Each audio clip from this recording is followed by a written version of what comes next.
Dren! I've always longed to be an ordinary person. I even took up drawing portraits of myself, obsessed with imagining that I looked just like a Barbie doll. Every time I heard a cat meow, my primal animal instincts urged me to hunt. Yet the conscience deep inside my human heart held me back from hurting any prey. I was an unnatural hybrid created by my scientist parents, who spliced together human and animal genes to make me. Locked away by them for years on end, I grew increasingly irritable and aggressive. One day, I left a note for my mother, the scientist, explaining that my animal side craved to go outside for a walk. She rejected my request without a second thought. Years of pent-up rage erupted all at once. I flipped tables, smashed every piece of furniture, and finally escaped through the skylight. My parents chased after me, and their shouting made me lose my balance and tumble off the rooftop.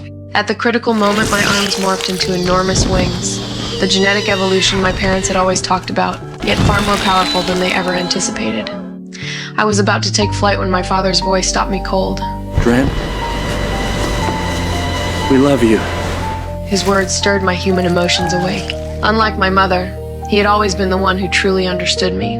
I chose to obey him, and the chaos subsided. After that incident, my mother started dressing me in frilly dresses and complimented how pretty I looked. While rummaging through the cabinets, she uncovered my secret, dozens of sketches I'd secretly drawn of my father. Not a single portrait of her. Her face twisted with hurt and anger. I snatched up all the drawings, tackled her to the ground, and grabbed the warehouse keys from her grasp. Just as I was ready to flee, my mother, overcome with terror, knocked me unconscious. I woke strapped to an operating table. My mother tore off my necklace, cut my dress to shreds, and tried to hack off my tail. She intended to erase every last trace of my unnatural animal traits.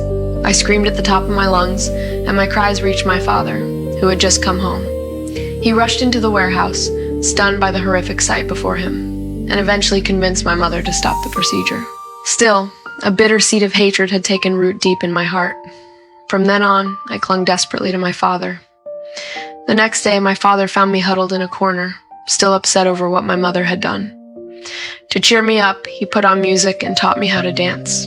We danced together joyfully, and he lost himself in the moment watching me light up. When reason returned to him, he pulled away and left the warehouse. That night, my father watched me through the surveillance cameras. I sensed his gaze even as I swam in the water tank, so he hurried down to the warehouse to see me. Suddenly, I appeared right behind him and spread my giant wings wide. The instant he spun around, I folded my wings away and pressed a soft kiss to his cheek. No. He pushed me away instinctively, but I refused to back off. In the end, we became inseparable. Even the tail my mother had tried to cut off regrew completely during our time together, and my mother witnessed every single second of it.